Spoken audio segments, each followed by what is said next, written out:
Pinakamalakas na hari. Credit to the author. 27 hanggang 35. Ang mga pangalan po na nandito ay galing sa mga name generator. Kaya kung meron man pagkakatulad sa mga pangalan ng totoong tao o lugar, ito ay tunay na hindi sinasadya. Okay, magpapadala ako ng ilang tao upang tumulong sa pag-aayos sa iyo. Inutusan ng head manager ang mga katulong sa likod niya. Lumipat si Francis sa kanyang bagong bahay sa parehong araw. Ang lahat ng naninirahan sa lugar na ito ay magkakaroon ng proteksyon ng sekta, kahit na sila ay mga disipulo o kamag-anak. Nangangahulugan ang pagdating dito na hindi lang si Francis ang naprotektahan, pati ang kanyang mga magulang. Malaki ang hardin na ito, madali itong kasya sa akin sa pagsasanay dito. Ang lugar na ito ay mayroon pang ang reading room, banyo, storage room, at kahit paddock ng kabayo. Nakaramdam si Francis ng pagkasabik nang lumipat siya. Dahil nakatanggap siya ng pinakamataas na pagtrato mula sa sekta, nangangahulugan ito na nakatanggap din sila ng ilang mga katulong. Pagkatapos lumipat, muling sinimulan ni Francis na pagsamahin ang kanyang pundasyon. Kadalasan, nagsasanay siya sa loob ng bahay, ngunit pupunta siya sa isang tagong lugar kapag nagsanay siya sa isang lihim na paglipat. Pagkaraan ng 2 araw, tumigas ang kanyang pundasyon. Mayroong 10 araw pa bago ang main tournament. Kailangan kong sanayin man lang ang Angry Dragon Fists to the max level para magkaroon ako ng pagkakataon na lumaban para sa nangungunang 3 posisyon. Noong gabing iyon, ang kanyang Angry Dragon Fists ay umabot sa pinakamataas na antas. Ngayon, bawat kamao mula sa pinakamataas na antas ng Angry Dragon Fists ay nagdulot ng dagandong. Basag. Madaling naputol ni Francis ang isang puno sa harap niya. Ang casual na suntok na ito ay may parehong kapangyarihan tulad ng Green-Headed Tiger King. Hindi maitago ni Francis ang kanyang pananabik. Walang sino man sa alinman sa panloob o panlabas na mga disipulo ang makapagsasabi na sila ay nagsanay ng isang middle-rank martial art sa pinakamataas na antas nito. Ito ay dahil kung ang isang tao ay napakatalino, madali nilang sanayin ang isang mataas na ranggo na kasanayan sa martial art sa mataas o pinakamataas na antas. Ang ikalawang umaga. Naka-cross-legged si Francis habang sinasanay niya ang kanyang inner strength. Siya ngayon ay may mas maraming oras upang linangin, kaya ang kanyang air crossing breathing technique ay patuloy na tumaas. Francis! Francis! May sumigaw sa labas. Nakita ni Francis na ang ilang pamilyar na panlabas na disipulo ay tumakbo sa labas ng kanyang pintuan. Isa sa kanila ay si Kevin. Anong nangyari? Medyo nagulat si Francis. Ang ilang mga disipulo ng pamilya Clifton ay dumating upang hamanin kami. Ang aking kapatid na lalaki at si Grayson ay natalo lahat. Sabi ni Kevin. Mga disipulo ng pamilya Clifton. Hamon. Ano ang kinalaman nito sa akin? Napaisip si Francis. Ang ilan sa kanila ay gustong hamanin ka, ang nangungunang panlabas na disipulo. Sabi ni Kevin. Nasaan sila? Dahil gustong hamanin siya ng iba, hindi ito iiwasan ni Francis. Lalo na't kakabreak niya lang, gusto niyang gumalaw ng konti. Malapit na. Sinundan ni Francis ang iba pang mga panlabas na disipulo at dumating sa front gate ng Hanford Sect. Nagmumula ang mga ingay sa harapan. Hehe, napakahina ng mga bagong disipulo ng sekta ng Hanford. Mabilis na dumami si Brother Faye, kahit 3 quasi-martial artist ay hindi makakapigil sa isa sa iyong mga galaw. Narinig ko na ang iyong sekta ng Hanford ay may bagong henyo na tinatawag na Francis, hayaan siyang lumabas at lumaban. Humigit kumulang 20 disipulo ng Clifton ang nakatayo sa harap ng gate. May 2 tao sa harap. May galos ang mukha ng isa habang ang isa naman ay nakasuot ng damo. Ang paglilinang ng 2 taong ito ay parehong umabot sa ika-4 na ranggo. Lalo na ang kabataang may sombrero ng damo, ang kanyang paglilinang ay umabot sa tuktok ng ika-4 na ranggo. Yee! Siya nga. Nakilala ni Francis ang peklat na kinakaharap ng kabataan, si Xavier iyon. Tila nakalusot siya sa ika-4 na ranggo matapos makipaglaban sa tigre. Sa ngayon, ang mga disipulong Clifton ang may kapangyarihan. Lahat ng mga disipulong Clifton na naroroon ay nagsaya, samantalang ang 5 o ika-6 na kabataan ng pamilya Hanford ay nakahandusay sa lupa. Sina Andy at Jared ay nagkaroon ng mga pinsala. Francis, nandito ka na. Sabi ni Andy, pagkatapos ay umungol dahil sa sakit ng kanyang mga sugat. Pagkatapos ng lahat, si Francis na ngayon ang nangungunang panlabas na disipulo. 28. Ang nangungunang panlabas na disipulo, si Francis, ay narito. Siya ang bagong hari ng mga panlabas na alagad. Nagdulot ng kaunting kaguluhan ang hitsura ni Francis. Hehe, akala ko ito ay isang taong malakas, hindi isang mahinang half-step martial artist. Sa tingin ko si Linden ang dapat na lumabas. Naiinis na sabi ng kabataang may sombrero ng damo. Ang kanyang cultivation ang pinakamataas sa kanila kaya hindi pa siya lumaban. Nagliwanag ang mga mata ni Xavier nang makita niya si Francis. Francis. Ang Xavier na iyon ay ang nangungunang panlabas na disipulo. Tinalo niya kaming tatlo sa isang galaw. Nagbabala si Jared. 3 tao. Sa isang galaw. Bahagyang nagulat si Francis dahil si Jared at ang iba ay pawang mga quasi-martial artist. Francis, nagkita tayong muli. Naaalala mo pa ba ang laban natin? Sabi ni Xavier habang dahan-dahan siyang naglakad pasulong. Hindi niya minamaliit si Francis dahil sa kanyang cultivation. Noong huling pagkakataon sa Sky Cloud Forest, hindi nakalimutan ni Xavier na si Francis ay nasa peak lang ng second rank noon, at natalo niya si Gardo, na nasa peak ng third rank, sa 3 galaw. Kalahating buwan na ang nakalipas, naabot ni Xavier ang pang-4 na ranggo, naging nangungunang panlabas na disipulo ng pamilya Clifton. Pagkatapos ay narinig niya na ang pamilya Hanford ay may bagong henyo, 13 taong gulang pa lamang at nakabuo na ng inner strength, na naging nangungunang panlabas na disipulo. At ang henyong iyon ay tinawag na Francis. Ang harmony ng sekta ng Hanford ngayon ay hindi isang pagkakataon. Ang target ni Xavier ay si Francis. At ang target ng Grass Hat Youth ay si Lindan. Siyempre naaalala ko. Lumakad pasulong si Francis. Nagbigay ng espasyo ang karamihan. Si Francis at Xavier ay nakatayo ng ilang metro ang layo habang nakatingin sila sa isa't isa. Bahagyang nagulat ang Grass Hat Youth ng pamilya Clifton, bagaman si Xavier ay nakarating na sa ika-4 na ranggo, ang kanyang lakas ay hindi dapat maliitin. Gayunpaman, sineseryoso niya ang laban na ito. Ang aking paglilinang at edad ay parehong mas mataas kaysa sa iyo. Hindi ko gagamitin ang aking espada laban sa iyo. Sabi ni Xavier habang sinasaklab niya ang kanyang espada. Xavier, ipapayo ko sa iyo na gamitin mo ang lahat ng iyong lakas. Tiwalang sabi ni Francis. Ang kanyang mga salita ay nagpasindak sa dalawang magkaibang alagad ng pamilya. Saan nanggagaling ang tiwala niya? Tumikim ang mga disipulo ng pamilya Clifton, samantalang ang mga disipulo ng pamilya Hanford ay gulat na gulat. Sa gusto mo. Naging mataimtim ang ekspresyon ni Xavier nang dahan-dahan niyang inilabas muli ang kanyang mahabang espada. Nagsisimula na. Sigaw ni Francis habang itinutulak niya ang kanyang inner strength sa buong katawan niya. Napakabilis ng kanyang bilis kaya hindi makita ng maraming manunood ang kanyang mga kilos. Gayun din, ang katawan ni Francis ay parang walang bigat habang lumulutang ito. Third wind slice. Agad na lumipad ang mahabang espada ni Xavier. Shua! Shua! Shua! Sa kalahating hininga ay nahiwa na ni Xavier ang 3 espada, ang mga dahon na nakakalat sa paligid niya ay madaling ginigiling maging alikabok. Galit na kamao ng dragon. Madaling umiwas si Francis at, sa tulong ng air crossing breathing technique, hindi nawala ang kanyang liksi. Madali niyang naiwasan ang unang 2 espada. Bang! Tanging sa ikatlong espada lamang nagsalubong ang kamao ni Francis, na kumikinang na berde, laban sa espada ni Xavier. Ang lakas ng pagsabog. At ang inner strength na iyon ay tila napakahiwaga. Naramdaman ni Xavier na namamanhid ang kanyang braso nang ang mahabang espada sa kanyang kamay ay halos mahulog mula sa kanyang pagkakahawak. Naramdaman din niya ang napakabilis at malakas na inner strength na pumasok sa kanyang katawan. Teng! Napaatras si Xavier ng ilang hakbang habang halos hindi niya nagawang kanselahin ang pag-atake ng kalaban. Agad niyang napagtanto kung bakit siya ang may mababang kamay sa palitan na ito. Una, ang Angry Dragon Fists ni Francis ay may nakakabaliw na explosive power, na abot na nito ang pinakamataas na antas. Pangalawa, dumiretso ang suntok para sa kahinaan ng kanyang atake. Pangatlo, ang inner strength ni Francis ay hindi mas mahina kaysa sa kanya, mas komplikado pa ito kaysa sa kanya sa isang tiyak na antas. Ang pinakamahalagang dahilan ay ang pangatlo. Bilang isang tunay na martial artist, paano siya matatalo sa isang half-step martial artist? Ikapitong tindig ng Angry Dragon.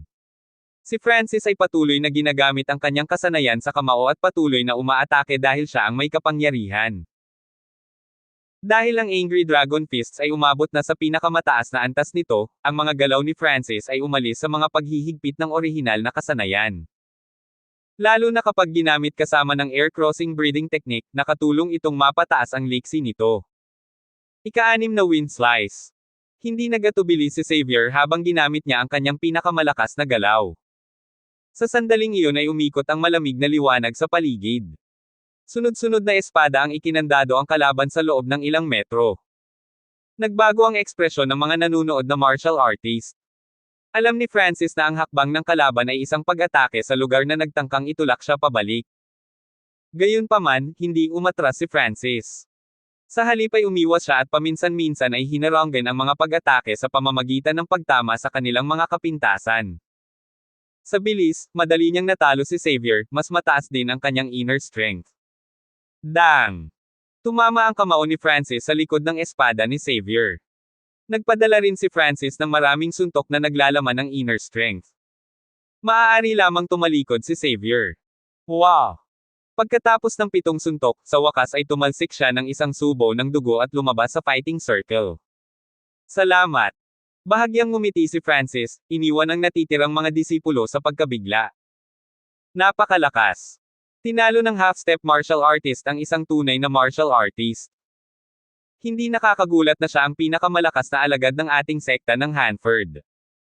Ang matalo ang isang tunay na martial artist habang ginagamit ang kapangyarihan ng isang half-step martial artist ay talagang mahirap.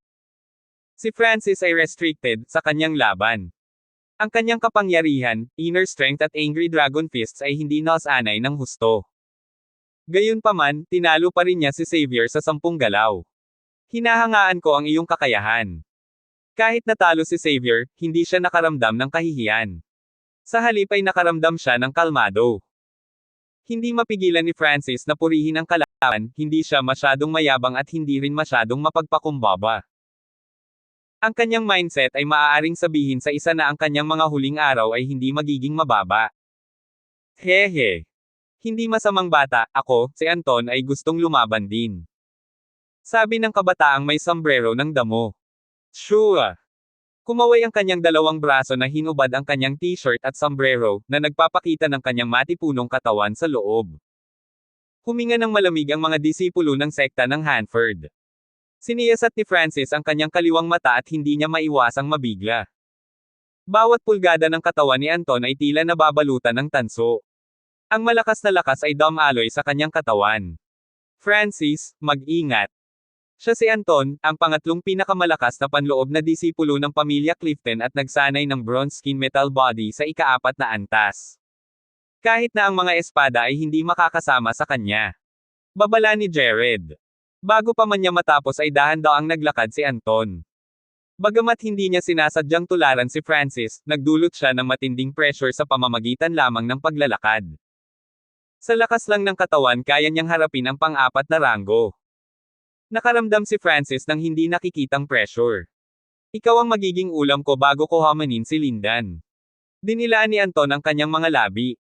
Habang nagsasalita siya, casual siyang naglalakad patungo kay Francis.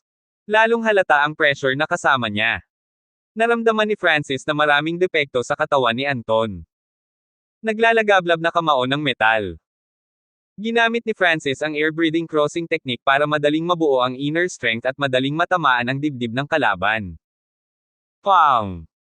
Habang tinamaan ng kamao si Anton, tumawa ang huli, ito lang ang lakas mo. Anong malakas na katawan? Napanganga ang mga alagad na nanunood. Hindi maganda. Hindi man lang nasira ng suntok ni Francis ang depensa ng kalaban.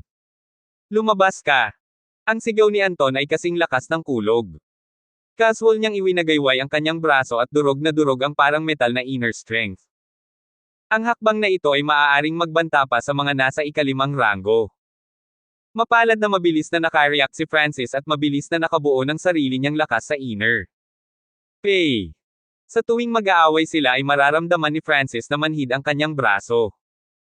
Alam niya na ang pinakamalaking pagkakaiba sa pagitan nila ay ang lakas ng katawan at depensa. Nakatuon si Anton sa kanyang katawan. Ang kanyang mga kalamnan ay kasing lakas ng metal, ibig sabihin ang kanyang kapangyarihan ay lumampas sa normal na mga tao sa ika-4 na ranggo. Ang cultivation ni Francis ay napigilan sa half-step martial artist. Ang kanyang kapangyarihan at inner strength ay maaari lamang gamitin hanggang 60-70%, kaya malinaw na hindi siya maaaring manalo. Hahaha. Bata, napakahina mo. Bilusin mo at tawagan mo si Hanford Linglong. Bukod sa kanya, walang kalaban-laban. Matapos itulak pabalik si Francis sa isang galaw, bigla siyang tumigil. Si Francis ay parang isang balahibo na matikas na dumapo sa lupa. Dahil siya ay may kalamangan sa bilis at inner strength, hindi sana matatalo si Francis. Si Anton ay walang magawa at ayaw niyang mag-aksaya ng enerhiya. Sa halip, gusto niyang panatilihin ang kanyang lakas para labanan si Lindan. Talaga. Bukod kay Linden, walang makakapareha mo. Isang malamig na boses ang narinig mula sa likuran. Sino nandyan? Sigaw ni Anton. Napalingon ang lahat sa may-ari ng boses. Amber. Sa view ng lahat, isang malamig na kabataan ang dahan-daang lumabas. Ang bawat hakbang niya ay magdudulot ng lamig. Amber. Pangatlo sa mga panloob na disipulo, medyo mahina lang kay Linden at Peyton. Ininspeksyon din ni Francis si Amber. Gayunpaman, habang ang kanyang kaliwang mata ay nakatutok kay Amber, nabigla siya. Ika-5 ranggo ng martial path. Hindi pang-4, kundi ika-5 ranggo ng martial path. Paano ito posible? Kailan naabot ni Amber ang ika-5 ranggo? Bulalas ng mga alagad mula sa magkabilang pamilya. Mukhang ang unang lugar sa gitna ng mga panloob na disipulo ay maaaring magbago. Narinig ko na kahit si Linden ay hindi pa umabot sa ika-5 ranggo. Ang hitsura ni Amber ay nagulat sa lahat. Ang kanyang malamig na mga mata ay tumingin sa mga tao at sa wakas ay dumapo sa mukha ni Francis, ikaw si Francis. Nakaramdam ng malamig na presyon si Francis sa kanya at naisip, kilala ba ako ni Amber? 29. Tama iyan. Sagot ni Francis. Hindi niya alam kung bakit nakaramdam siya ng galit mula kay Amber. Mabuti, mabuti, mabuti. Ang mukha ni Amber ay naging mas malamig habang siya ay nagsabi ng mabuti ng 3 beses, pagkatapos ay hindi na tumingin kay Francis. Natarante si Francis dahil ito ang unang pagkakataon na nakita niya si Amber, kaya kailan niya ito nasaktan. Lumapit si Andy kay Francis at nagbabala, si Amber ay pinsan ni Gerland at medyo maayos ang kanilang relasyon. Pinsan ni Gerland. Hindi katakataka na si Amber ay may pagkapuot sa kanya. Si Gerland ay nakahiga pa rin sa kama ngayon dahil sa kanyang pinsala. Dahil pinsan niya, halatang maghihiganti si Amber. Gayunpaman, ngayon ay nahaharap sila sa mga kaaway mula sa labas. Kailangan muna nilang ayusin ito at pagkatapos ay pag-usapan ang mga panloob na usapin. Ika-5 ranggo ng martial path. Nagbago ang ekspresyon ni Anton, ngunit hindi nagtagal ay nakabawi, paano kung ikaw ang ika-5 ranggo?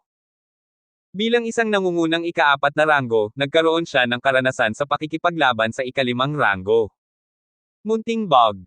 Hakbang na naglakad si Amber patungo kay Anton. Sa bawat hakbang niya, mas lalong lumalakas ang lamig mula sa kanya. Ang lamig ay hindi lamang isang pakiramdam, ito ay tunay na lamig na nagmula sa kanyang lakas sa loob. Kanina ka palang nakarating sa 5th rank. Makikita ko kung gaano kakalakas ngayon. Ngumuso si Anton, ngunit ang kanyang ekspresyon ay solemn. Bisong metal. Inilagay ni Anton ang kanyang napakalaking kapangyarihan at inner strength sa kanyang braso at ang kanyang buong katawan ay tila isang toro. Ang kanyang kasanayan ay isang mataas na ranggo, na nagpapahintulot sa isa na i-compress ang kanyang lakas sa isang pag-atake, na nagpapahintulot sa gumagamit na madaig ang kanyang kalaban. Nakita ni Francis na walang mga bahid, halatang naging madali sa kanya si Anton. Nag-snow ang cold palm. Ang katawan ni Amber ay nagbuhos ng nagyayelong aura, tulad ng nyebe. Habang ginagamit niya ang kanyang pag-atake sa palad, nagsimulang mag-freeze ang paligid. Ang malamig na aura ay nagpatalon sa puso ni Francis dahil ang inner strength na ito ay masyadong malakas, halos kasing lakas ito ni Hanford Tianijin. Sa sandaling sumugod si Anton, naramdaman niya ang isang hindi kilalang puwersa na hamarang sa kanya, na para bang nahulog siya sa putik. Paano ito ang inner strength ng beginner 5th rank? Napaisip si Anton. Magkadikit ang dalawang palad. Gamit ang kanyang lakas, pilit na pina-address ni Anton si Amber ng isang hakbang. Gayunpaman, ang sulok ng kanyang bibig ay nagsimulang tumulo ng dugo. Ang malamig na inner strength ay dumaloy sa kanyang depensa at pumasok sa kanyang katawan. Paano ito posible? Ang inner strength na ito ay umabot na sa peak ng 5th rank. Naramdaman ni Anton ang pag-freeze ng kanyang dugo. Hindi siya makagalaw. Pinalipad siya ni Amber sa isang sipa at pagkatapos ay malamig na tumawa, itong lakas lang at gusto mong hamanin si Linden. Ako lang ang may karapatang talunin siya. Kuya Anton. Ang mga alagad ni Clifton ay pumunta upang tulungan siya. Ayos lang ako. Halos hindi na makalabas si Anton. Maswerte siya na malakas ang katawan niya. Kung ito ay ibang tao, sila ay nakarete ng hindi bababa sa 1 buwan. Amber, inaamin ko na malakas ka. Kinagat ni Anton ang kanyang mga ngipin habang nagpatuloy, ngunit kamakailan lang ay nakarating ka sa ika-5 ranggo at ang iyong lakas sa panloob ay ganito kalakas, ibig sabihin ay kumain ka ng isang uri ng kayamanan. Ngunit ano ang silbi ng tulong mula sa labas? Kapag nakilala mo ang nangungunang henyo ng aking pamilya na si Wuheng, matatalo ka. Nang marinig nila hanggang dito si Francis at ang iba pa ay may mga ekspresyon ng pag-iisip. Masyadong abnormal ang circumstance ni Amber, kaka-rating lang niya sa 5th rank at nagkaroon ng napakalakas na inner strength. Noong ginamit ni Francis ang kanyang kaliwang mata para siyasatin si Amber, tiyak na nabigla siya dahil masyadong malakas ang inner strength na iyon. Tama ang pagsusuri ni Anton, tiyak na gumamit si Amber ng ilang mga kayamanan. Paano kung gumamit ako ng tulong sa labas? Iyan ang swerte ko, tinutulungan ako ng langit. Kapag natapos ko ng pinuhin ang enerhiyang ito at talunin si Linden, tiyak na hahamunin ko si Wuheng. Malamig na sabi ni Amber. Si Wuheng, ang nangungunang panloob na disipulo ng pamilya Clifton, isa rin sa 4 na magagaling na henyo ng Feather Cloud City. Narinig na rin ni Francis ang pangalang ito noon. Malamang, si Wuheng ang pinakamataas na henyo sa 4 at naabot niya ang ika-5 ranggo noong 1 taon. Mas malakas pa siya kay Linden. Mula nang matalo si Anton, mabilis na umalis ang mga disipulo ng pamilya Clifton na nasa pagitan ng kanilang mga binti ang kanilang mga buntot. Kalahating taon lang ang ginamit ni Amber para maabot ang ika-5 ranggo. Nasasabik ako para sa pangunahing paligsahan sa loob ng 10 araw. Si Amber ang pangunahing pinagtutuunan ng pansin ng mga tao. Malinaw, ang pagganap ni Francis ay hindi masama, gamit ang lakas ng isang half-step martial artist upang talunin ang isang tunay na martial artist. Bago umalis, tinitigan ni Amber si Francis. Hindi siya iniwasan ni Francis at hinarap si Amber sa mata. Hindi siya naniniwala na aatakehin siya ni Amber ngayon, sa harap ng lahat ng iba pang disipulo ng sekta ng Hanford. Kahit na hindi siya manalo, magagamit pa rin ni Francis ang lightly floating fairy para makatakas. Gagawin ko ang ginawa mo. Magkikita tayo kapag hinamon kita sa tournament. Gagawin ko ang ginawa mo. Nanlamig si Francis. Nabali niya ang braso ni Gerland sa Outer Disciples Tournament. Ang ibig sabihin ni Amber sa paggawa ng ginawa mo, ay napakalinaw na. Sa pagbabalik, tinanong ni Francis si Andy sa tabi niya, ano ang mapaghamong bagay na pinag-usapan niya. Bawat Inner Disciple Tournament ay ginagawa sa pamamagitan ng paghamon. Ang bawat kalahok ay maaaring hamanin ang isang partikular na tao. Paliwanag ni Andy. Kahit na ito ay maaaring mangyari. Tumibok ang puso ni Francis habang naiintindihan niya ang kahulugan ni Amber. Inilatag na ni Amber ang lahat ng kanyang mga plano ng malinaw at maayos, lubos siyang nagtitiwala sa kanyang sarili. Bagamat isa itong bukas na plano, mahirap itong iwasan. Gusto mo bang mabali ang braso ko? Ang ekspresyon ni Francis ay naging mas malamig at mas malamig. 10 araw na lang ang natitira bago ang pangunahing paligsahan. Si Francis ay lalong nagiginang. Gabi-gabi ay gagawin niya ang kanyang inner strength sa pamamagitan ng pagsasanay sa air crossing breathing technique. Alam ni Francis na nasa inner strength ang distansya sa pagitan niya at ni Amber. Sa mga tuntunin ng pagiging komplikado, ang air crossing breathing technique ay ang pinakamataas na baitang na may mataas na ranggo na martial art, na halos umabot sa pinakamataas na ranggo na martial art na kategorya. Masasabing ito ang pinakamahusay na martial art sa lahat ng mga disipulo ng sekta ng Hanford. Ang ikalawang araw. Naramdaman ni Francis na ang kanyang Angry Dragon Fists ay lalong nagiging perpekto habang nagsasanay siya sa hardin. Ang kaliwang mata ni Francis ay nagtala ng maraming kawili-wiling labanan sa pagitan ng mga disipulo at ginamit ang lahat ng ito upang gawing perpekto ang kanyang Angry Dragon Fists. Sa makatuwid, pagkatapos maabot ng Angry Dragon Fists ni Francis ang max level, unti-unting tumataas ang kapangyarihan. Ang lakas niya ngayon ay higit pa sa doble ng mayroon siya sa Outer Disciples Tournament. Pwede ba akong pumasok? Isang malinaw na tunog ang narinig mula sa labas. Naramdaman ni Francis na pamilyar ang tunog at nakita niya ang isang batang babae na nakasuot ng lila na nakatayo sa labas na naghihintay. Siya yun.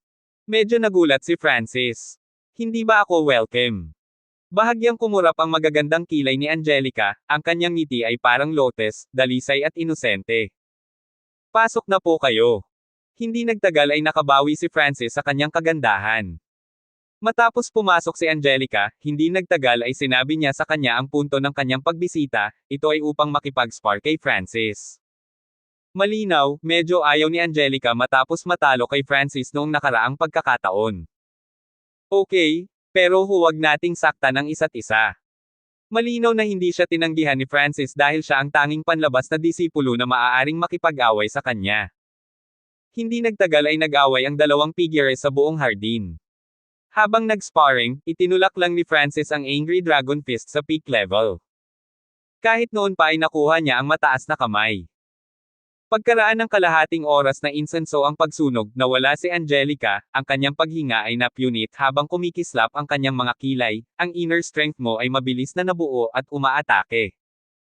Nagbibigay din ito sa akin ng misteryoso at lumulutang na pakiramdam, anong uri ng lihim na pamamaraan ito. Sa labanan, na-control ni Francis ang kanyang inner strength sa parehong level ni Angelica. Gayunpaman, ang inner strength ni Francis ay lumikha pa rin ng mas maraming pressure kaysa sa kanya. Ito ay dahil sa air crossing breathing technique. Nililinang ko ang 3 breaths technique, isang mataas na ranggo na martial art na nakatutok sa inner strength, ngunit hindi ito kasing lakas ng sa kanya. Nagulat si Angelica sa kanyang puso. Hehe, special skill ko yun? Hindi sasabihin. Magiliw na ngumiti si Francis. Ang pagtanggi ni Francis ay nagulat kay Angelica dahil hindi gaanong mga kabataang kapareho ng edad ang tatanggi sa kanyang mga panukala. Ang kanyang mga mata ay umikot habang nakangiting sinabi, malinaw na mayroon ka pa ring mga pagkukulang, kung mayroon kang ilang interes, maaari tayong gumawa ng isang deal na nagpapahintulot sa ating dalawa na makakuha ng mga benepisyo. Oh, pag-usapan natin ito. Agad na interesado si Francis. 30. Mayroon kang malaking kalamangan sa bilis at lakas ng panloob, ngunit ang depensa ay ang iyong kahinaan. Tumingin si Angelica kay Francis. Oo. Yan ang kapintasan ko. Hindi nagulat si Francis. Pagkatapos niyang sumanib sa kaliwang mata ay makikita ng kanyang paningin ang pinakamaliit na detalye. Dahil madaling makita ni Francis ang mga pagkukulang ng kanyang kalaban, nakikita rin niya ang sarili niya. May natutunan ka na bang pamamaraan sa pagpapalakas ng katawan? Bahagyang nagulat si Angelica. Hindi. Hindi naman sa ayaw niya, kailangan lang ng body strengthening techniques para sanayin at hindi madaling matutunan sa loob ng maikling panahon. Ang mga normal na kasanayan at diskarte ay nangangailangan lamang ng pag-unawa at talento upang madaling sanayin ang mga ito sa loob ng maikling panahon. Tanging mga diskarte sa pagpapalakas ng katawan ang nangangailangan ng mga mapagkukunan pati na rin ang pagsisikap na matuto. Ang katawan ay ang pundasyon ng paglilinang. Ang isang mataas na ranggo na pamamaraan ng pagpapalakas ng katawan ay hindi lamang makakatulong na patatagin ang pundasyon ng isang tao, maaari din itong mapabuti ang depensa ng isang tao. Gusto bang matutunan ni Kuya Francis ang isa? Magiliw na ngumiti si Angelica. Ang bahaging, Kuya Francis, ay nagpatibok ng puso ni Francis. Agad na namula ang mukha ni Angelica, na parang tumutulo ang dugo. Sa loob ng sekta, ang mga nakatatandang disipulo ay tinawag na Big Brother. Marahil ay masyadong nakakagulat ang pagganap ni Francis, na hinahayaan si Angelica na makaligtaan ang puntong ito. Ito ay may ilang mga dahilan.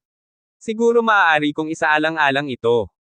Tumango si Francis pagkatapos ng malalim na pag-iisip. Dati, ang galing ni Francis ay ang kanyang bilis. Hindi man lang siya maabot ng mga taong may parehong ranggo, kaya napabayan niya ang paggamit ng mga diskarte sa pagpapalakas ng katawan. Ngayon, sa pahiwatig ni Angelica, sinimula ni Francis na bigyang pansin ito. Kung wala siyang inner strength, ang hidden card na ito, malamang na hindi niya maharangan ang cold flowing sword ni Gerland. Sa kabilang banda, si Andy, nang hindi gumagamit ng inner strength, ay maaaring kontrahin si Gerland ng ilang sandali. Ito ay dahil sa katotohanan na natutunan niya ang isang body strengthening technique. Ang pakikipag-sparring kay Anton kahapon ay napagtanto ni Francis ang kahalagahan ng mga diskarte sa pagpapalakas ng katawan. Sa parehong hapon sa araw na iyon, inimbitahan ni Angelica si Francis sa kanyang lugar. Nakakagulat na nakita ni Francis na katabi niya ang bahay ni Angelica. Si Angelica ay nakatanggap ng parehong pagtrato kay Francis, pareho silang tinitingnan ng sekta. Lolo! Masayang sumigaw si Angelica nang makabalik siya. Bumalik na si Angelica. Mula sa silid ay lumabas ang isang matanda na may isang armadong lalaki, hindi na siya nagsalita pagkatapos ng casual na pagsulyap kay Francis. Nagtataka ako kung anong deal ang sinasabi ni Angelica. Sa wakas ay napunta si Francis sa punto. Pakihintay Kuya Francis. Naglakad si Angelica patungo sa matanda at nagsalita ng ilang salita. Sa wakas ay tumango ang isang armadong matandang lalaki at bumalik sa silid upang kunin ang isang lumang libro. Ang kasanayang ito ay tinatawag na metal wall technique at ito ay medyo sikat sa Cloud Country. Ito ay mas mahusay kaysa sa metal body ni Andy. Ang isang armadong matandang lalaki ay malumanay na bumantong hininga habang ibinigay ang libro kay Angelica. Agad na napagtanto ni Francis na ang mag-asawang lolo at apo na ito ay nakagawa na ng mga plano at nakita na ang inner strength advantage na ibinigay ng air crossing breathing technique. Ang dahilan kung bakit gustong makipag-spar ni Angelica kay Francis ay para ituro na kulang ang kanyang katawan, kaya nagmumungkahi ng deal. Metal wall technique. Marahang bumulong si Francis. Wala pa siyang narinig na nagsasalita tungkol sa discarding ito noon. Ang metal body ni Andy ay isang mataas na ranggo na martial skill, ang bronze body ni Anton ay pareho. Ayon sa matanda, mas maganda ang body strengthening technique na ito kaysa metal body. Ang kasanayang ito sa pagpapalakas ng katawan ay isang pinasimpleng bersyon ng holy martial skill na silver wall technique. Kahit na ito ay pinasimple at naglalaman lamang ng unang ikatlong bahagi nito, maaari pa rin itong ituring na isang peak high-ranked martial art. Mayabang na sabi ng matanda. Holy martial art. Huminga ng malamig si Francis at sinimulang suriin ang isang armadong matandang lalaki. Upang makuha ang ganoong mataas na ranggo na kasanayan, hindi siya maaaring magkaroon ng isang simpleng background. Ginamit niya ang kanyang kaliwang mata ngunit nalaman niyang ang dugo sa loob ng matanda ay katulad ng dugo ng isang karaniwang tao, wala itong aura na nagmumula sa inner strength. 10 taon na ang nakalilipas, nawala ang aking paglilinang sa isang aksidente. Tila naramdaman ng matanda ang inspection ni Francis at nagpaliwanag. Sorry. Nakonsensya si Francis nang ibalik niya ang kanyang mga mata. Walang ekspresyon ang isang armadong matandang lalaki at nagpatuloy, para sa apo ko ngayon, ibibigay ko sa iyo ang metal wall technique na ito kapalit ng iyong inner strength skill. Ano ang pakiramdam mo sa deal na ito? Ito ay sa loob ng hula ni Francis. Hayaan mo akong mag-isip. Sinimulan ni Francis na pag-aralan ang mga benepisyo at problema. Ang air crossing breathing technique ay isang inner strength lamang na kasanayan at madaling malumpasan ang mataas na ranggo na martial arts, malamang na hindi ito mas mahina kaysa sa peak rank na martial arts. Gayunpaman, ang kapangyarihan ng inner strength na ito ay nangangailangan ng lightly floating fairy upang magamit sa pinakamataas na potensyal nito. Malinaw, ang metal wall technique ay hindi rin masama, ito ay isang pinasimpleng bersyon ng isang holy martial art at naabot na ang tuktok ng mataas na ranggo, hindi malayo sa pagiging isang peak-ranked martial art. Sa pag-iisip hanggang dito, hindi nagtagal ay nakuha na ni Francis ang kanyang sagot. Oo. Tumango si Francis at hiniling kay Angelica na bigyan siya ng papel. Pagkatapos, isinulat niya ang mga nilalaman ng air crossing breathing technique. Isinulat lamang ni Francis ang mga nilalaman ng air crossing breathing technique, ngunit hindi sumulat ng anumang bagay na nag-uugnay dito sa lightly floating fairy. Nangangahulugan ito na makukuha lamang ni Angelica ang kasanayan sa inner strength, ngunit walang koneksyon sa lightly floating fairy. Pagkatapos niyang isulat ito, nagpalitan ng mga kasanayan sina Francis at Angelica. Kinuha ng matanda ang air crossing breathing technique at sinimulang suriin ito. Ginamit ni Francis ang kanyang kaliwang mata at mabilis na sinuri ang mga nilalaman ng metal wall technique. Siya ay may higit sa 100 kasanayan sa kanyang isip, na nangangahulugan na ang kanyang teorya ng martial arts ay hindi masama. Isang beses lang niyang i-scan ang laman para ganap na maisaulo ang mga ito. Ito ay malinaw na ang kasanayang ito ay higit na lumampas sa mga nasa loob ng kanyang ulo. Hindi masama, ang kasanayang ito ay napakatugma kay Angelica. Tuwang-tuwang sabi ng isang armado na matanda nang matapos niyang basahin. Hehe, masaya akong makipagtulungan. Inalis ni Francis ang metal wall technique at natuwa rin siya. Gayunpaman, bago umalis si Francis ay hindi niya napigilan ang sarili at nagtanong, "Senyor, bakit hindi mo hayaan si Ate Angelica na matuto ng metal wall technique?" Tumawa ang matanda, "Isa kang henyo ng sekta at hindi mo alam. Sa pangalan pa lang na metal wall technique, ay masasabi na ang balat ng isang tao ay magiging matigas na gaya ng metal, ibig sabihin ay hindi ito angkop sa mga babae. Ang maliksi at malambot na estilo ng Angelica ay mas tugma sa iyong air-crossing breathing technique, kung hindi, hindi ko ito ipinagpalit." No wonder. Tumango si Haofeng, ang metal wall technique ay talagang hindi angkop sa mga babae. Ang mga larawan ni Angelica na nagiging maskuladong babae ay nagpang-inag kay Francis. Pagka-uwi, agad na nagsimulang magsanay si Francis sa metal wall technique. Ang mga normal na diskarte sa pagpapalakas ng katawan ay madaling maunawaan. Gayunpaman, ang metal wall technique na ito ay hindi isang normal na pamamaraan. Ang intindihin lamang ito ay higit na nalampasan ang iba pang mataas na ranggo na martial arts. Gayunpaman, hindi nito binawi si Francis habang dahan-dahan niyang ginamit ang kanyang kaliwang mata upang pagsamahin ang mga nilalaman sa kanyang isipan at nilalaro ang mga ito ng pabalik-balik. Nang gabing iyon ay tuluyang pumasok si Francis sa pintuan ng metal wall technique. Ang metal wall technique ay may kabuoang 7 antas. Ang unang 3 antas ay nagpapahintulot sa balat ng isang tao na tumigas.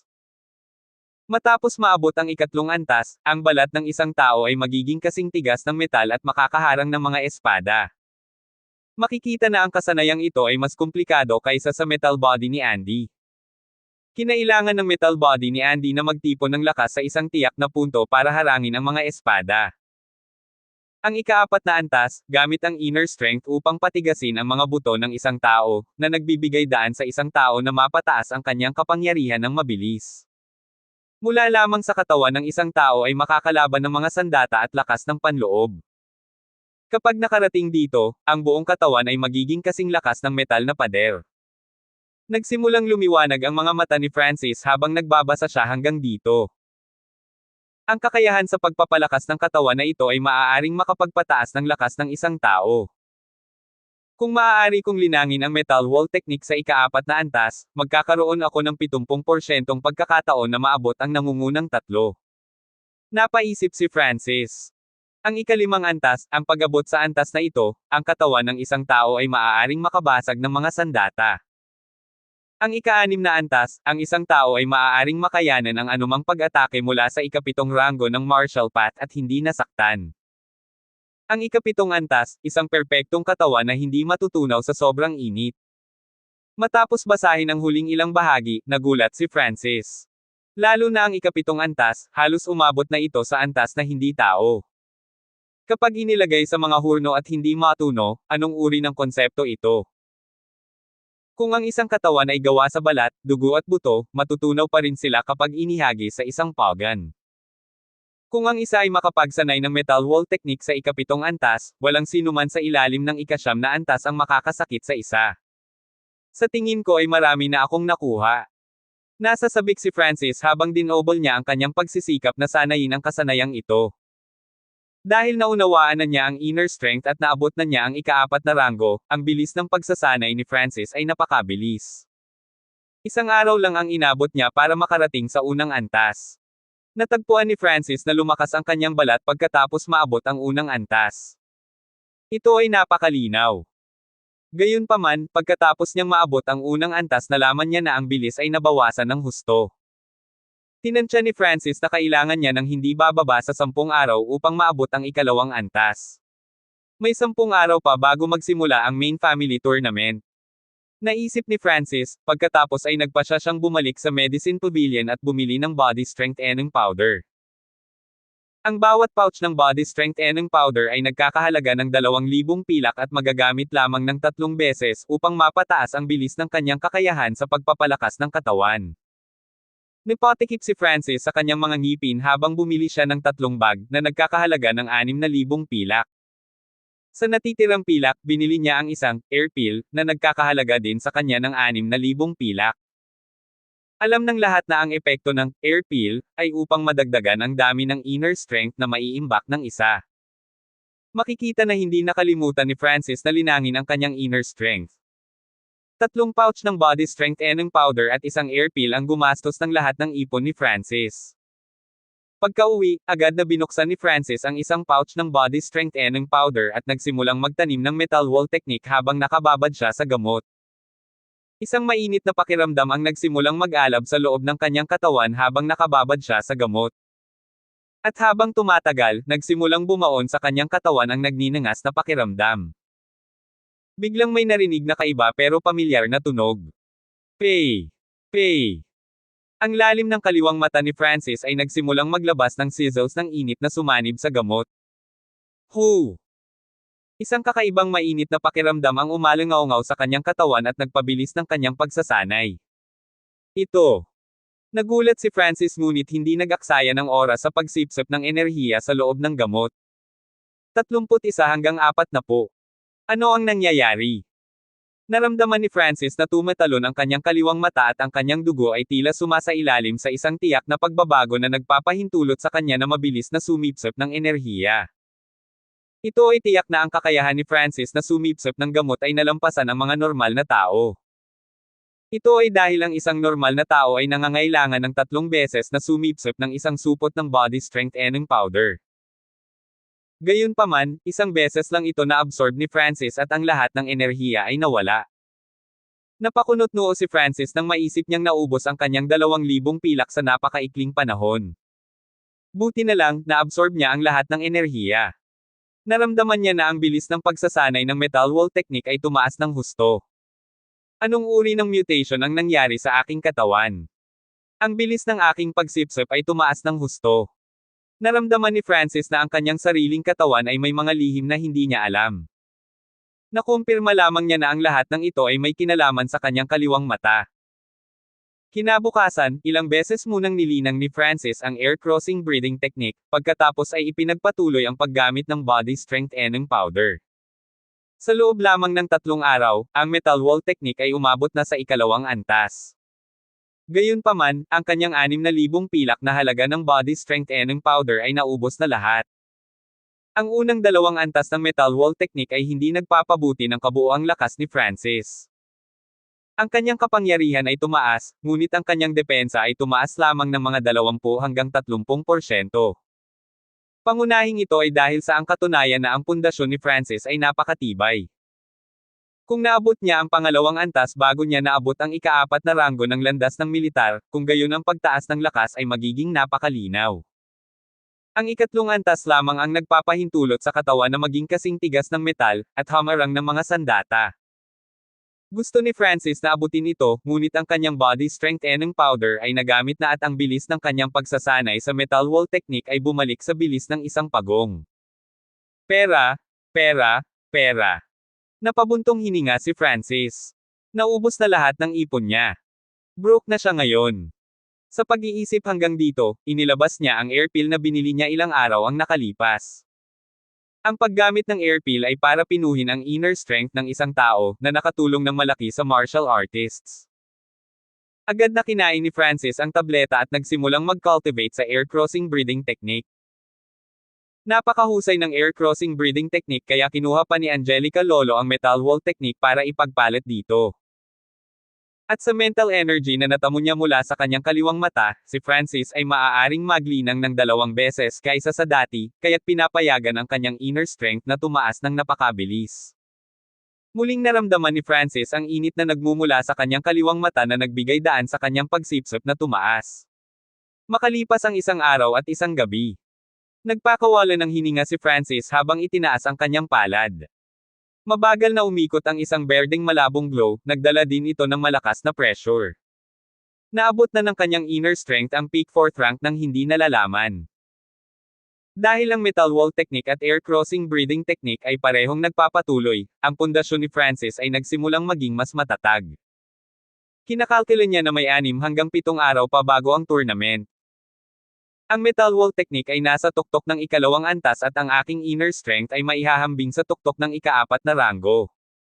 Ang aking paglilinang ay halos nasa tuktok din ng ika-4 na ranggo. Sinuri ni Francis ang kanyang lakas. Sa lakas na ito, nagkaroon siya ng 40 hanggang 50% na tsansa na maabot ang nangungunang 3. Gayunpaman, upang manalo, si Amber ay mayroon lamang 30%, pati na rin ang isang 70% na pagkakataong mabubunot sa pamamagitan ng pag-asa sa bilis ng lightly floating fairy. Hindi sapat na mabuti. Umiling si Francis, napakababa ng pagkakataong manalo. Matalo man o hindi si Amber o maabot ang nangungunang 3, kailangan niyang dagdagan ang kanyang lakas. Gayunpaman, ang pagkilos sa mga normal na paraan ng paglilinang, ang kanyang paglilinang at metal wall technique ay mahirap pagbutihin. Mukhang kailangan kong pumunta ulit sa Sky Cloud Forest. Sabi ni Francis pagkatapos mag-isip ng malalim. Agad niyang kinuha ang isang mahabang parihabang kahon sa loob ng silid. Isang silver bow ang nakalagay sa loob ng wooden box. Ang silver bow na ito ay ang binili ni Francis sa Feather Cloud City. Tanging ang mga tunay na martial artist lamang ang tunay na makakagamit ng lakas nito. Habang hawak ang busog, umalis si Francis sa sekta ng Hanford. Pagkatapos ay bumili siya ng ilang item sa Feather Cloud City bago tumungo sa Sky Cloud Forest. Sa sandaling umalis siya sa Feather Cloud City, 3 anino ang kumislap sa mga tarangkahan ng lungsod bago umalis. 2 sa mga taong ito na nakasuot ng itim ay may itim na balat at magkamukha. Kuya! Malamang pupunta ang batang iyon sa Sky Cloud Forest. Agad na sabi ng isa sa nakaitim na damit. Napakaganda. Ito ang perpektong lugar para gawin natin ang ating trabaho. Tinitiyak ng planong ito na tiyak na mamamatay ang batang ito. Puno ng killing intent na sabi ni Kuya. Maaaring sanayin ni Francis ang lightly floating fairy tuwing gusto niya kapag walang tao sa paligid. Siya ay kasing liwanag ng isang balahibo na lumulutang sa hangin, minsan dobleng tumatalon sa himpapawid. Sa wakas, ngayon, naabot ng lightly floating fairy ang mababang antas. Teng! Teng! Sa bukas na lugar na ito ay nakaramdam siya ng kalayaan na parang isang ibon. Nasa pang-4 na ranggo lang ako ng martial path at ganoon ang pakiramdam. Kung malalampasan ko ba ang ika-9 na ranggo, magagawa ko bang lumipad? Nasa sabik na nag-isip si Francis. Makalipas ang kalahating oras, sa wakas ay narating ni Francis ang Sky Cloud Forest. Ang walang katapusang kagubatan ay nagmistulang bukas na bibig ng isang nakamamatay na hayop. Walang nakakaalam kung ano ang nasa pinakamalalim na bahagi ng Sky Cloud Forest. Ang alam lang ni Francis ay ang mas malayo pa, mas malamang na makakatagpo ang isang nakamamatay na hayop. Ang mga pagkakataon at panganib ay magkakaugnay sa isa't isa. Maingat na iniskan ni Francis ang lugar gamit ang kanyang kaliwang mata para sa mga palatandaan ng hindi kilalang mga hayop. Paminsan-minsan ay nakakasalubong niya ang ilang malalakas na nakamamatay na hayop at lumipad ng 30 milya palabas. Inilabas ni Francis ang kanyang silver bow at inilagay ang kanyang inner strength dito. Ang string ay nagsimulang manginig sa lakas. Isang pilak na palaso ang bumaril sa kagubatan at tumama sa isang 200 kilo na baboy ramo, 200 metro ang layo. Thonk! Ang palaso ay pumutok sa mata at ulo ng baboy, na nag-spray ng dugo kung saan-saan. Ilang sandali itong pumiglas bago bumagsak. Ang 200 keg na baboy ay magiging isang mahirap na tagumpay kung labanan ng ulo ng mga magsasaka sa 3 ranggo. Hindi kinuha ni Francis ang bangkay ng baboy. Sinasanay lang niya ang kanyang kakayahan gamit ang busog. Ang totoong target niya ay mabangis na hayop. Sa pamamagitan lamang ng pagpatay sa mga mabangis na hayop makakakuha siya ng pilak na kailangan niya para sa mga mapagkukunan ng paglilinang. Ang kapangyarihan ng silver bow na ito ay hindi masama. Ang bawat lakas ng araw ay kapantay ng buong lakas na tama ng ika-4 na ranggo sa loob ng 300 hakbang. Ang aking mga araw ay may balot din na lason sa mga ito. Kung tumama ako sa isang mahalagang bahagi, ito ay kapareho ng pinsala sa isang 5th ranker. Si Francis ay labis na nasisiyahan sa kanyang sarili. Bilang isang mamamana, napakataas ng rate ng pagpatay at pag-survive ni Francis. Clap, clap, clap. Not bad? Not bad. Hindi ko akalain na ang target ko this time ay Archer. Isang tunog ng palakpak ang nanggaling sa harapan. WHO. Nagulat si Francis. Nakita niya na sa tuktok ng puno, 200 metro ang labas, ay nakatayo na payat na parang buto na nakadamit ng mga buto. Ang taong ito ay parang multo na nakasabit sa puno. Kung ang isa ay hindi sapat na maingat, ang isa ay iisipin na ito ay isang basahan. Sa pamamagitan ng kanyang kaliwang mata, nalaman ni Francis na ang aura ng tao ay pinagtagpo sa kakaibang paraan, na nagiging sanhi ng pagkawala ng aura. Sa pamamagitan ng kanyang unang inspeksyon, naabot ng kaaway ang ikalimang ranggo ng martial path at natutunan din ang isang kasanayang katulad ng hiding air technique, pati na rin ang isa pang kasanayan sa pagsubaybay. Sino? Hehe. Malapit ka nang mamatay, hindi mo ba na-realize? Nanunuya ang lalaking nakasuot ng kulay abo. Mukhang wala siyang balak umatake sa maikling panahon. Gayunpaman, ang kanyang mga mata ay palaging nakalock kay Francis. Hawak ng kamay ni Francis ang 3 laso na arrow habang nakaharap siya sa assassin. Bakit hindi siya kumilos? Nakaramdam ng kakaiba si Francis. Pero di nagtagal ay nalaman niya kung bakit. Hahaha. Bata, mamatay ka na. Ilang daang metro sa likuran niya, may dumating na 2 lalaking nakasuot ng itim. Pareho silang nakarating sa tuktok ng ika-4 na ranggo. 2 pronged attack. Nagbago ang ekspresyon ni Francis. Gayunpaman, ang lalaking nagbigay sa kanya ng pinakamapanganib na pakiramdam ay ang nasa harap niya. Panahon na para tapusin ito ngayon.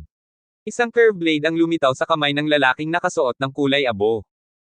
Ano ang dapat kong gawin? Agad na nag-isip si Francis. Sa sandaling ito, mula sa kaibuturan ng kaliwang mata, ay isang pamilyar na tunog ng kalabog. Sa ilalim ng panganib na ito, ganap na itinulak ni Francis ang kanyang kaliwang mata sa pinakamataas na paningin at bilis ng reaksyon. Patayin. 1 o 200 metro na ngayon ang layo ng 2 lalaki sa likuran niya. Bumagal ang bawat kilos nila sa mga mata ni Francis. Gayunpaman, ang lalaking nakaabo na nakadamit sa harap ay nakatayong parang kahoy, hindi gumagalaw. Gayunpaman, ang kaliwang mata ni Francis ay nakalock pa rin sa lalaking ito dahil siya ang pinakamapanganib sa lahat.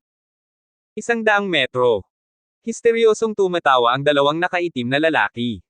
Tila naisip na nila kung paano hiwa-hiwain si Francis. Gayunpaman, kalmado pa rin si Francis. Biglang naramdaman ng kaliwang mata ni Francis ang dugo at inner strength na kumikilos sa loob ng katawan ng lalaking nakasuot ng kulay abo. Sa sandaling ito, mapanganib na kumislap ang mga mata ni Francis habang inilalagay niya ang 3 knuckle-alasong palaso sa busog. Ang 3 arrow ay nakaayos sa isang kakaibang posisyon, tulad ng isang tatsulok na bumaril patungo sa lalaking nakasuot ng kulay abo. 32.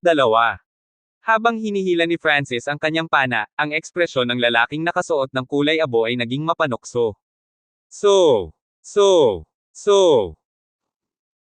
Gayunpaman, nang ang 3 araw na iyon ay tumama sa kanya, biglang nagbago ang kanyang ekspresyon. Ang 3 lasong araw na ito ay may maliliit na puwang sa pagitan ng mga ito at hindi papunta sa isang tuwid na linya. Gayunpaman, ang paraan ng pagkakaayos nito ay nangangahulugan na wala siyang mga ruta ng pagtakas, ganap siyang nakalock.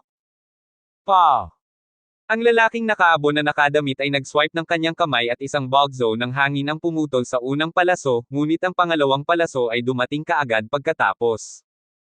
Kung gusto niyang iwasan ang pangalawang araw at pagkatapos ay atakihin si Francis gamit ang pinakamagandang ruta na posible, kailangan niyang harapin ang 3 araw. Ang 3 palaso ay tila kinakalkulo kung ano ang kanyang magiging reaksyon. Paano niya nagawa ito? Nanliit ang balintataw ng lalaking nakasuot ng kulay abo nang maging gulat ang ekspresyon nito. Kung ang lahat ng ito ay pinlano ni Francis, ito ay magiging lubhang nakakatakot. Siya ay isang kabataan na wala pang 14 na taong gulang. Hindi niya alam na nakalock na sa kanya ang kaliwang mata ni Francis. Lahat, kasama ang tibok ng kanyang puso at bilis ng paghinga, ay nasa ilalim ng mahigpit na pagbabantay. Naipana ni Francis ang kanyang mga arrow ayon sa mga pagbabago sa katawan ng kalaban. Napunta sa plano ang lahat. Ang 3 palaso ay nagpatigil sa lalaking nakaabo na nakadamit ng ilang hininga. Walang pinagkaiba. Mamamatay ka pa rin ngayon. Puno ng lamig ang boses ng lalaking nakasuot ng kulay abo. Gayunpaman, ang mga aksyon ni Francis pagkatapos noon ay naging dahilan upang siya ay muling natigilan. Hindi tumakbo si Francis pagkatapos niyang ishot ang 3 arrow. Sa halip, tumalikod siya at sinugod ang 2 lalaking nasa likuran niya. Patayin. Inatake din ng 2 lalaking nakasuot ng itim si Francis. Dahil sila ay tumatakbo patungo sa isa't isa sa mga tuwid na linya, ang distansya sa pagitan nila ay malapit na. Ang batang ito ay may malakas na kakayahan sa pagkalkula. Medyo nabahala ang lalaking nakasuot ng kulay abo. Ang mga aksyon ni Francis ang naging pinaka-perpektong paraan para makatakas. Una, hindi siya agad tumakbo. Napakababa ng kanyang pagkakataong makatakas sa ilalim ng 2 grupo ng mga tao. Kahit papaano, kinumpirma ni Francis na ang bilis ng lalaking nakasuot ng kulay abo ay hindi magiging mas mabagal kaysa sa sarili niya, kung hindi siya maaaring magpakita sa harap niya na parang multo. Pangalawa, napakahirap para kay Francis na makahanap ng breakthrough point. Matapos ikumpara ang 3 tao, naisip ni Francis na ang 2 lalaking nakasuot ng itim ay mas mahina. Kung mabilis niyang tapusin ang 2 ito, at pagkatapos ay mag-concentrate sa lalaking nakasuot ng kulay abo, mas malaki ang tsansa niyang manalo. Habang papalapit si Francis at ang 2 lalaki. Paano lalaban ang isang maliit na half-step martial artist laban sa 2 peak 4th rankers? Ang lalaking nakaabo na nakadamit ay hindi nakaramdam ng apurahan. Hindi niya kailangan ang 2 lalaking nakaitim para patayin si Francis. Ang kailangan lang niya ay itigil nila si Francis saglit, pagkatapos ay tiyak na mamamatay si Francis. Patayin. Galit na Dragon Fists. Habang nakikipagpalitan ng suntok si Francis sa 2 lalaking nakaitim na nakadamit, ang kanyang katawan ay perpektong dumaan sa pagitan ng kanilang mga pag-atake. Biglang tumaas ang aura niya. Ano ba? Tunay na martial artist ang lalaking ito. Sa wakas ay nagbago ang ekspresyon ng lalaking nakasuot ng kulay abo. Malinaw na ipinakita ng aura ni Francis na naabot niya ang ika-4 na ranggo ng martial path. Pa! Ang kamao ni Francis ay parang isang umuungal na dragon na nagdala ng malabong berdeng kinang at bumagsak sa dibdib ng isa sa mga lalaking nakasuot ng itim. Basag! Agad na nabasag ang mga buto sa loob niya at agad siyang namatay. Ang sumasabog na inner strength ni Francis ay umabot na sa peak ng 4th rank at ang Angry Dragon Fists ay umabot na rin sa max level nito. Gamit ang isang kamao na iyon ay napatay niya ang isa sa mga lalaking nakaitim. Hindi lang ito dahil minamaliit nila si Francis, dahil din ito sa lakas ni Francis at sa kalkulasyon ng kanyang kaliwang mata. Mababang kapatid. Galit na tumili ang ibang lalaking nakaitim habang namumula ang mga mata. Galit na Dragon Fists. Agad na inatake ni Francis ang ibang lalaking nakaitim. Ang pagiging maawain sa kaaway ay nangangahulugan ng pagiging malupit sa kanyang sarili.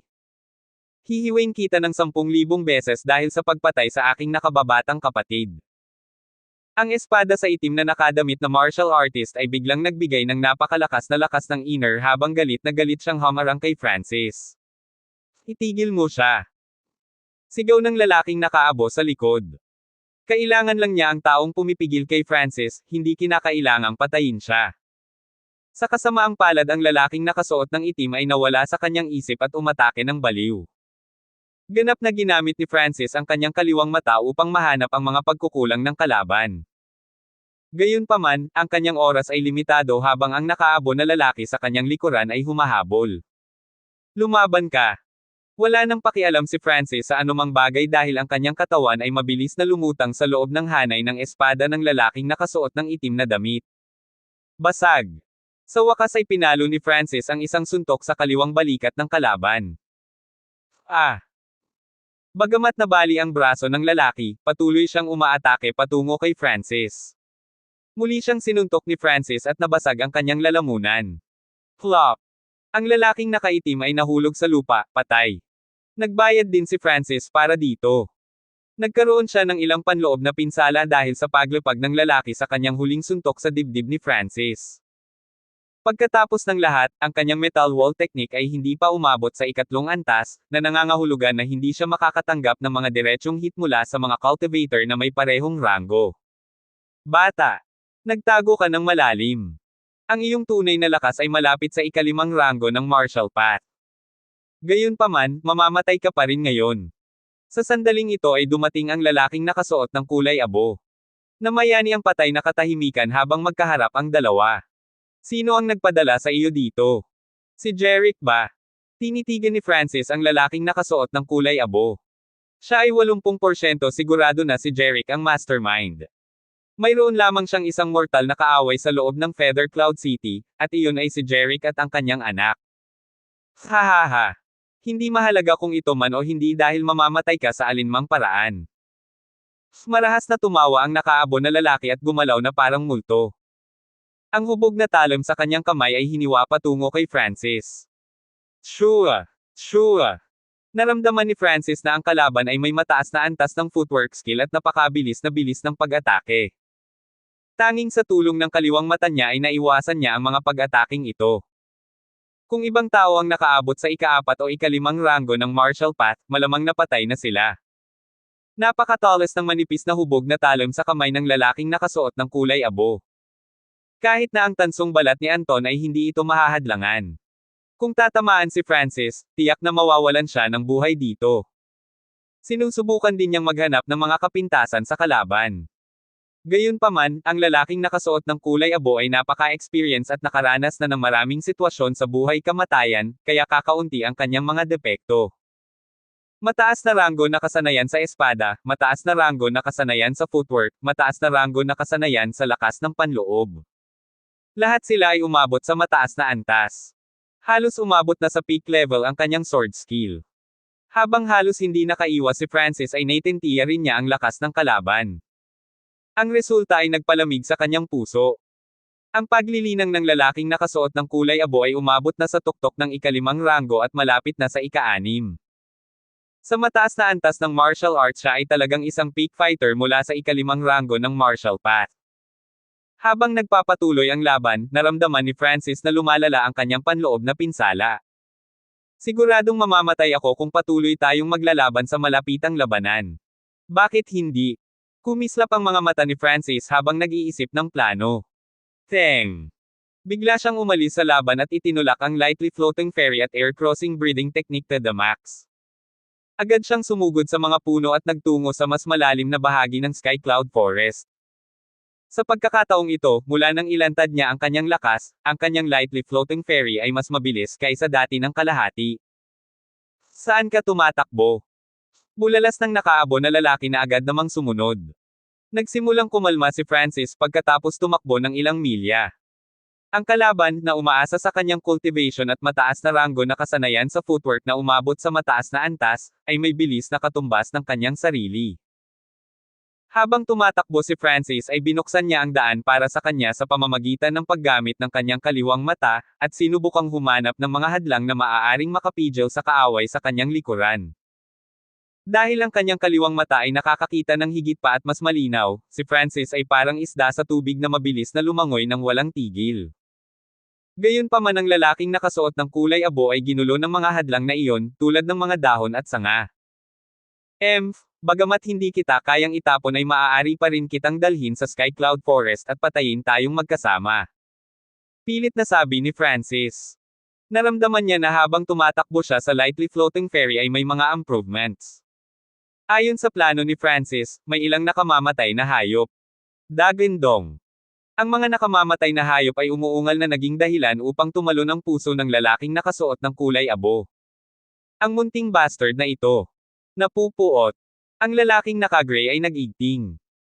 Kung ang mga hayop ay mababang antas, tulad ng ika-4, ika-5 o ika-6 na ranggo ng martial path, mapoprotektahan ng lalaking nakasuot ng kulay abo ang kanyang sarili. Gayunpaman, kung sila ay hindi pinalad at nakilala ang matataas na antas na nakamamatay na mga hayop, ang mga normal na martial artist ay hindi magkakaroon ng pagkakataon na tumakbo. Iyon ay dahil ang mga high-tier deadly beast ay may lakas na maihahambing sa martial masters, na parang mga elder ng Hanford sect. Napakasimple ng plano ni Francis. Upang akayin ng lalaking nakasuot ng kulay abo sa mga lugar na may mas nakamamatay na mga hayop. Dahil ang kanyang kaliwang mata ay may supervision, madaling makita ni Francis ang lahat sa loob ng 10 milyang radius. Kapag narating nilang dalawa ang isang lugar kung saan may mga nakamamatay na hayop, agad na magtatago si Francis sa patay na sulok ng halimaw upang mahanap muna ng hayop ang lalaking nakasuot ng kulay abo. Dagandong. Dagandong. Pinangunahan ni Francis ang lalaking nakasuot ng kulay abo patungo sa dalawang silver-striped blood leopards. Ang dalawang silver-striped blood leopards na ito ay may masasamang mukha. Ang mga katawan nila ay mas malaki pa sa green-headed Tiger King. Tinansya ni Francis na ang lakas ng silver-striped blood leopard ay nasa ikalimang ranggo ng martial path. Sa sandaling makapasok sila sa teritoryo ng silver-striped blood leopard at inistorbo sila, agad na nagtago si Francis sa pagitan ng mga sanga ng puno at mabilis na ginamit ang hiding air technique para burahin ang kanyang aura. Ang kanyang hiding air technique ay umabot na sa mataas na antas at maaari na ngayong ganap na mabura ang aura ng isang tao, kabilang ang pabango pati na rin ang pagbaba ng sariling init ng katawan. Naiwasan ni Francis ang amoy ng dalawang silver-striped blood leopard. Gayunpaman, ang lalaking nakaabo na humahabol sa likuran, ay hindi gaanong pinalad. Wala siyang paningin ni Francis na nakikita ang lahat sa loob ng 10 milya. Dagandong, dagandong. Hu! Ang dalawang silver-striped blood leopards ay sumugod patungo sa lalaking nakasuot ng kulay abo. Walang hiya na bata. Nagmura ang lalaking nakasuot ng kulay abo. Alam niya kung nasaan si Francis ngunit ang dalawang silver-striped leopard ang dumating para sa kanya. Ang silver-striped blood leopard ay may kamangha-manghang bilis habang humahampas sila sa mga sanga. Ang kanilang mga lakas ay nasa paligid ng tuktok ng ikalimang ranggo. Kung isa lang, madali itong matatalo ng naka-gray na lalaki, pero dahil dalawa, mahirap. Tulad ng lalaking naka-gray ay binubugbog ng mga silver-striped blood leopards. Hahaha. Si Francis na nakatago sa pagitan ng mga puwang ng isang puno ay tumatawa ng tuwang-tuwa. Sa kanyang misteryosong kaliwang mata, ang kanyang survival rate ay mas mataas kaysa sa iba. Hehe, huwag mo akong sisihin sa pagtulong mo. Madilim na tumawa si Francis habang inalis ang silver bow sa kanyang likod at ikinabit ang 3 lasong palaso dito. 33. Dahil nagtatago siya sa loob ng puno, nakikita ni Francis ang lalaking nakasuot ng kulay abo, ngunit hindi siya nakikita ng lalaking nakasuot ng kulay abo. Hindi kaagad nagpaputok si Francis, sa halip ay ginamit niya ang kanyang kaliwang mata upang kalkulahin ang ruta ng kanyang mga arrow. Kapag na-shoot ko, ang aura ko ay makikita ng dalawang nakamamatay na hayop. Nanatiling kalmado si Francis. Ayaw niyang harapin ang dalawang silver-striped blood leopard nang mapatay niya ang lalaking naka-gray. Ang lalaking naka-gray ay halos hindi makaharap sa dalawang nakamamatay na hayop, ngunit ginamit din niya ang bahagi ng kanyang enerhiya upang manatiling bantay sa mga panlilinlang ni Francis. Hindi napigilan ni Francis ang buntong hininga. Ang taong ito ay karapat-dapat na maging isang piling tao. Sa sitwasyong ito ay nagawa pa niyang mag-ingat. Hong! Sa sandaling ito, isang bahagyang panginginig ang nagmula sa lupa na parang may napakalaking halimaw na dumaan. Ang dalawang silver-striped blood leopards, na may cultivation sa peak of 5th rank, ay agad na kinilig at tumigil sa pag-atake. Dagandong. Isang nakakatakot na alulong ang tumunog sa buong radius ng 10 milya. Ang hindi mabilang na mabangis na hayop, at maging ang ilang nakamamatay na hayop, ay nanginig nang marinig ito. Ano yun? Naramdaman ni Francis ang pagkalampag ng kanyang eardrums. Ang dagandong lang ay naging uneasy na siya. Hindi maganda. Parang may narealize ang lalaking nakaabo at agad na pumuti ang mukha. Ang lalaking naka-gray ay mas alam ang tungkol sa Sky Cloud Forest kaysa kay Francis. Iyon ay.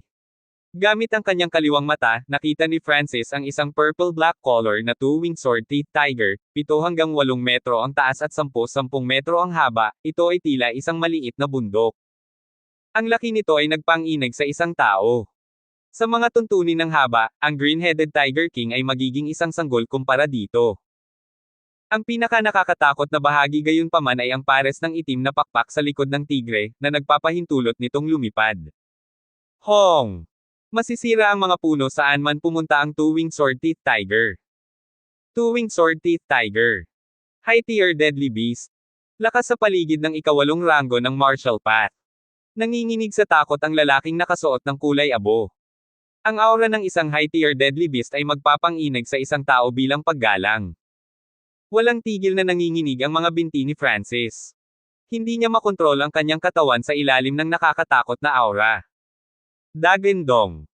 Isang malakas na dagandong ang nagmula sa two-winged sword-teeth tiger na ngayon ay bumubulusok patungo sa silver-striped blood leopard at sa lalaking kulay abo. Tulungan mo ako. Sinubukan ng lalaking nakaabo na lumaban. Basag. Binuksan ng two-winged sword-teeth tiger ang bibig nito at nilamon ng isang silver-striped blood tiger na buo. Ang eksena ay nagpalamig sa puso ni Francis. Naramdaman pa ni Francis na alam ng two-winged sword-teeth tiger ang kanyang pag-iral.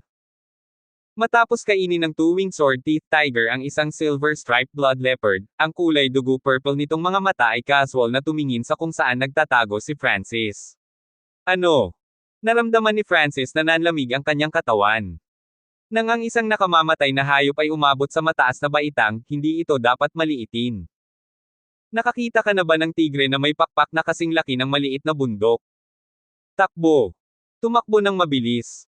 Kung hindi ako tatakbo ay wala nang natitirang pagkakataon. Si Francis ay may pagnanais na mabuhay. Sa ilalim ng nakakatakot na presyon ay ibinuhos ni Francis ang lahat ng kanyang lakas sa kanyang kaliwang mata. Tinulungan siya ng kaliwang mata na maging mahinahon muli. Naglabas din ito ng sizzles ng init na pantay na kumakalat sa buong katawan niya. Naramdaman ni Francis ang pagbaba ng takot. Takbo. Naging blur ang kanyang katawan habang tumatakbo patungo sa isang patay na sulok. Gayunpaman, naramdaman pa rin ni Francis ang isang nakamamatay na aura na dumampi sa kanya. Basag. May sumigaw mula sa likuran. Ang iba pang silver-striped blood leopard ay namatay din. Sa isang iglap, napatay ng two-winged sword-teeth tiger ang dalawang nakamamatay na hayop sa pinakamataas na ikalimang ranggo. Naiwan na lang ang lalaking naka-gray sa paligid. Takbo. Ang lalaking nakasuot ng kulay abo ay tumakbo sa kabilang direksyon sa kawalan ng pag-asa. Ang two-winged sword-teeth tiger ay dahan-daang ngumunguya ng pagkain sa bibig nito bago niya, dahan-dahan, at masayang, hinabol ang lalaking kulay abo. Kahit na ang two-winged sword-teeth tiger ay mabagal, ang distansya sa pagitan ng dalawa ay nagiging mas maikli. Ang lalaking naka-gray ay may mataas na ranggo na kasanayan sa bilis na sinanay niya sa mataas na antas, at sa ilalim ng kawalan ng pag-asa, ang kanyang bilis ay mas mabilis kaysa kay Francis ng kalahati. Sa kabilang panig, ang bilis ni Francis ay sumabog din sa pakiramdam ng kawalan ng pag-asa. Mas makinis na ngayon ang kanyang lightly floating fairy. Ang aking cultivation ay umabot na sa tuktok ng ika-4 na ranggo. Bagamat naramdaman ni Francis na tumaas ang kanyang paglilinang, hindi siya nakakaramdam ng anumang kaligayahan mula rito. Dahil napakalakas ng pakiramdam ng two-winged sword-teeth tiger. Kahit tumakbo ang isa ng 10 milya ang layo ay mahahanap pa rin ang isa. Sa sandaling ito, may sumigaw mula sa likuran. Heavenly Mooncut. Ginamit ng lalaking nakaabo ang kanyang panghuling pag-atake dahil alam niyang mamamatay siya. Ang lakas ng espadang iyon ay umabot na sa pinakamataas na antas. Hindi lamang iyon, ang paglilinang ng lalaki ay lumampas sa ika-6 na ranggo. Sure! Ang talim ng kawalan ng pag-asa, na maaaring pumatay sa halos sinumang magsasaka ng ika-6 na ranggo, ay tumama sa katawan ng two-winged sword-teeth tiger. Dagandong. Ibinuko ng two-winged sword-teeth tiger ang bibig nito at nilamon ang lalaking nakakulay abo at buo ang kanyang mga sandata. Para sa mapangwasak na Heavenly Mooncut na iyon, nag-iwan ito ng kalahating pulgadang marka ng dugo sa two-winged sword-teeth tiger. Para sa isang nilalang na ganoon kalaki, ang ganitong uri ng pag-atake ay walang iba kundi isang kilati. Nang mamatay ang lalaking nakasuot ng kulay abo, naramdaman ni Francis ang kanyang sarili na nababalot ng kamatayan. Ang susunod na layunin ng two-winged sword-teeth tiger ay siya. Buti na lang may gap pa sa kanila, at unti-unti lang siyang hinahabol ng tigre. Ang two-winged sword-teeth tiger ay kumain din ng ilang mabangis at nakamamatay na hayop habang hinahabol siya nito. Ang orihinal na akala ni Francis ay dahil puno na ang tigre, hahayaan siya nitong umalis. Gayunpaman, tila pinaglalaroan siya ng two-winged sword-teeth tiger, dahan-dahan ngunit tiyak na humahabol sa likod. Ang bastos na ito. Si Francis ay nanumpa habang ginagamit niya ang kanyang kaliwang mata upang maghanap ng ruta para mabuhay. Biglang may lumitaw na maliit na sapa sa kanyang kaliwang bahagi. Ito ay humantong sa isang kanyan. Natagpuan ni Francis na may malalim na kuweba 10 milya papunta sa kanyan. Ang two-winged sword-teeth tiger ay hindi makakasya sa loob ng kuwebang iyon. Hindi nagtagal ay nagbago ng direksyon si Francis at tumakbo patungo sa sapa. Teng! Teng! Teng! Bahagyang humakbang ang mga paa ni Francis sa ibabaw ng tubig habang tumatawid siya sa sapa. Nasanay na siya sa lightly floating ferry sa ganoong antas na hindi naman mahirap maglakad sa tubig. Hu! Hu! Ang two-winged sword-teeth tiger ay biglang nagpakpak ng kanyang mga pakpak habang ito ay humahabol kay Francis. Takbo! Dumiretso si Francis patungo sa kuweba. Ang tigre ay hindi teknikal na lumilipad na hayop kaya ang bilis nitong lumipad ay hindi mabilis. Dagdag pa sa katotohanang puno ito, hindi ito makakalipad ng ganoon kabilis. Gayunpaman, hinabol pa rin nito si Francis. Palapit ng palapit ang kuweba. 10 milya. 9 na milya. 8 milya. Nang may natitira pang 1 hanggang 2 milya, nakaramdam si Francis ng malamig at madilim na aura. Hu! Ang aura ay nagmula sa loob ng kanyan. Ang kakaibang tunog ay naging sanhi ng panginginig ng puso ni Francis. Nag-alinlangan din ang tigre sa likod niya.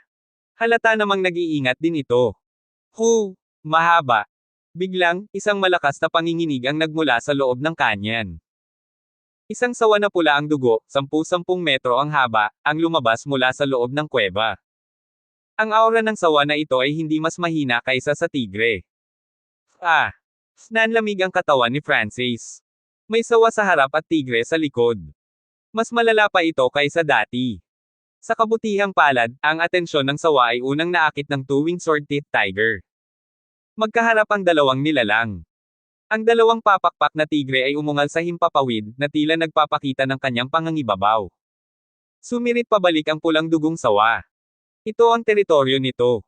Para kay Francis, ang mahinang ito ay hindi pinansin. Pagkaraan ng ilang sandali na magkaharap, ang two-winged sword-teeth tiger ay tuluyang nawala ng pasensya at sumugod patungo sa pulang dugong sawa. Diretso ang pagtalo ng sawa patungo sa tigre. Kaagad, nag-away ang dalawang nakamamatay na hayop. Kung saan sila nag-away, ang lupa ay nanginag. Maingat na itinago ni Francis ang kanyang aura habang dahan-dahan siyang gumagalaw patungo sa kuweba. Dagindong. Biglang nagsimulang kumagat ang dalawang halimaw. Ang madugong eksena ay nagpalundag sa puso ni Francis. Makalipas ang ilang sandali, sa wakas ay lumiit at lumiit ang mga galaw ng dalawang halimaw. Makalipas ang kalahating oras, nagkaroon ng patay na katahimikan sa loob ng kanyan.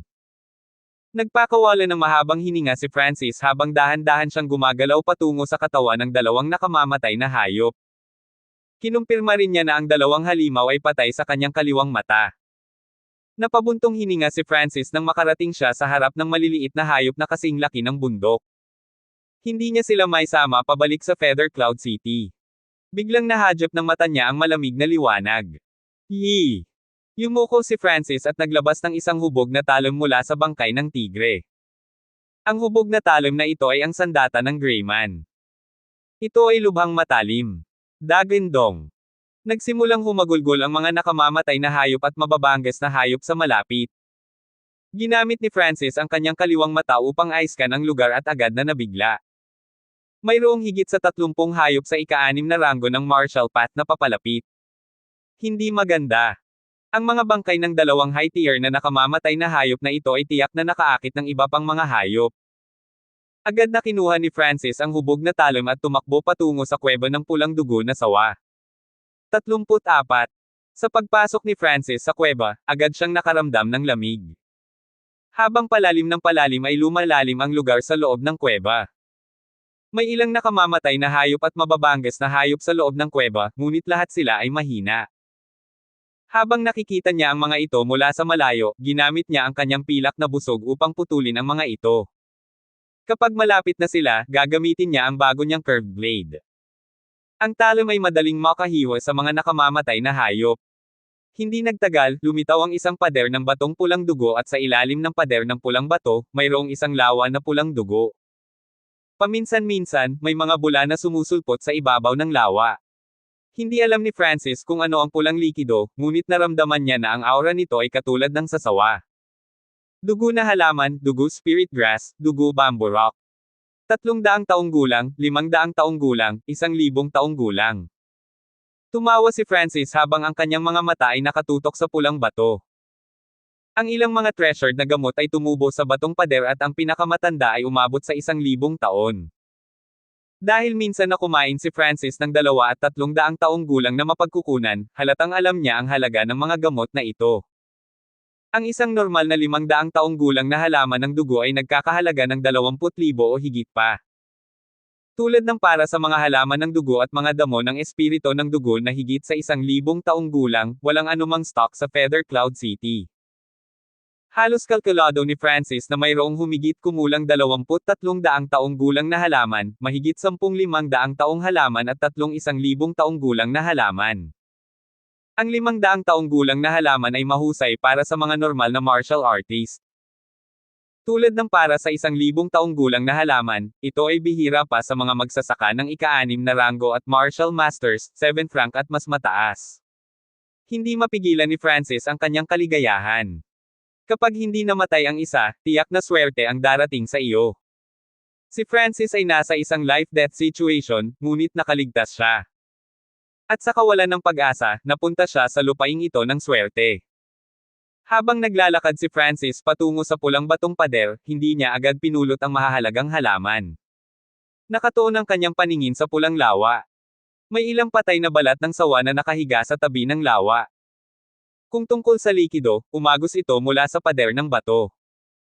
Para lumaki ang pulang batong pader ng gayong mahahalagang materyales, makikita na ang likido ay tiyak na hindi normal.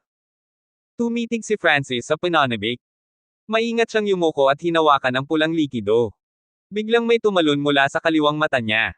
Mas maganda pa ang blood red liquid effect kaysa sa body strengthening powder. Magaling! Ang dugong pulang lawa ay ang pinagmulan kung saan ang batong pader ay nakapagpalago ng gayong mga bihirang mapagkukunan. Plop! Agad na tumalon si Francis sa lawa. Gulo-gulo.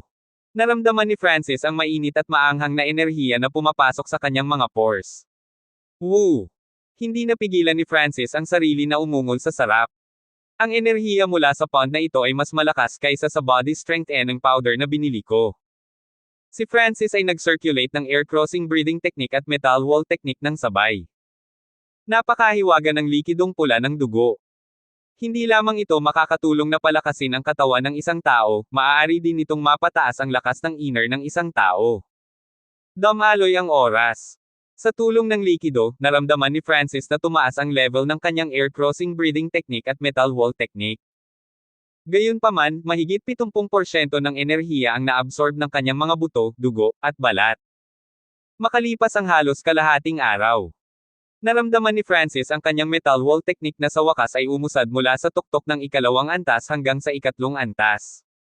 Sa sandaling iyon, pakiramdam niya ay kasing lakas ng tanso ang kanyang balat at mas matigas pa ang kanyang mga buto. Ang metal wall technique ay umabot na sa ikatlong antas. Double ang aking depensa at ang aking lakas ay tumaas ng 150 hanggang 200 kings. Si Francis ay lubos na nasisiyahan. Kung ang metal wall technique ay ganap na pinagsama-sama sa ikatlong antas, ang kanyang katawan ay maaaring humarap sa mga espada at talim ng diretso. Matapos maabot ang ikatlong antas ay nagpahinga si Francis ng ilang oras pa sa pulang likido. Sa sandaling ito, ang kanyang cultivation ay umabot na sa tuktok ng ika-4 na ranggo at ang kanyang inner strength ay papalapit na sa ika-5 ranggo. Sa sitwasyon ng buhay at kamatayan sa Sky Cloud Forest dati, ang kanyang cultivation ay umabot sa peak ng 4th rank. Maging ang lalaking naka-gray ay umabot sa ika-6 na ranggo bago siya namatay. Mukhang ang potensyal ng isang tao ay maaaring mailabas ng pinakamahusay kapag sila ay nasa mga sitwasyon sa buhay at kamatayan. Matapos ganap na pagsamahin ang metal wall technique, tumalon siya mula sa lawa at naglakad patungo sa pasukan ng kuweba. Roar! Kung! Rawr! Ang mga nakamamatay na hayop at mas malalakas na mabangis na hayop ay nagpapatayan para sa bangkay ng dalawang high tier na nakamamatay na hayop. Hindi mapigilan ni Francis na mapabuntong hininga habang iniisip ang halaga ng high-tier deadly beast. Ang mga ito ay nagkakahalaga ng higit sa 20 beses kaysa sa presyo ng isang mababang antas na nakamamatay na hayop. Ngunit ang mga nakamamatay na hayop at mabangis na hayop na ito ay maaaring kainin ang mga bangkay ng dalawang high-tier na nakamamatay na hayop upang madagdagan ang kanilang sariling lakas. Natakot si Francis na harapin ang napakaraming hayop kaya umatras siya pabalik sa lawa. Magsasanay lang ako ng kaunti dito. Humiga si Francis sa blood pond at nagsimulang magtanim muli. Ang paggamit ng pond na pulang dugo ay lubhang nakatulong. Sa sandaling umalis siya, hindi na siya magkakaroon ng pagkakataong bumalik. Makalipas ang kalahating araw. Ang cultivation at inner strength ni Francis ay parehong napakalapit sa ikalimang ranggo ng martial path. Sa loob ng kanyang kaliwang mata, ang berdeng ningning ay umabot na sa 4 na talampakang siyam. Maaari kong subukang makapasok sa ikalimang ranggo sa lalong madaling panahon. Tumalon si Francis mula sa pond at nagsimulang magsagawa ng Angry Dragon Fists. Ang Angry Dragon Fists ay nasanay na sa max level. Ngayon, ang lakas ng ilang galaw ay lumampas sa orihinal na limitasyon. Sa ibang pananaw, masasabing isa na itong bagong martial art ngayon. Pakiramdam ni Francis ay nasusunog siya. Teng! Si Francis ay pumili ng 500 taong gulang na halaman ng dugo mula sa pulang batong pader. Kapag ang isang normal na martial artist ay umabot sa tuktok ng isang ranggo, hindi sila makakapasok kaagad sa susunod na ranggo. Ito ay dahil nagkaroon ng problemang tinatawag na bottleneck. Ang punto ni Francis sa paggamit ng halaman ng dugo ay upang buksan ang bottleneck na ito. Ang 500 taong halaman ng dugo ay may mas maraming enerhiya kumpara sa 300 taong gulang na halaman ng dugo.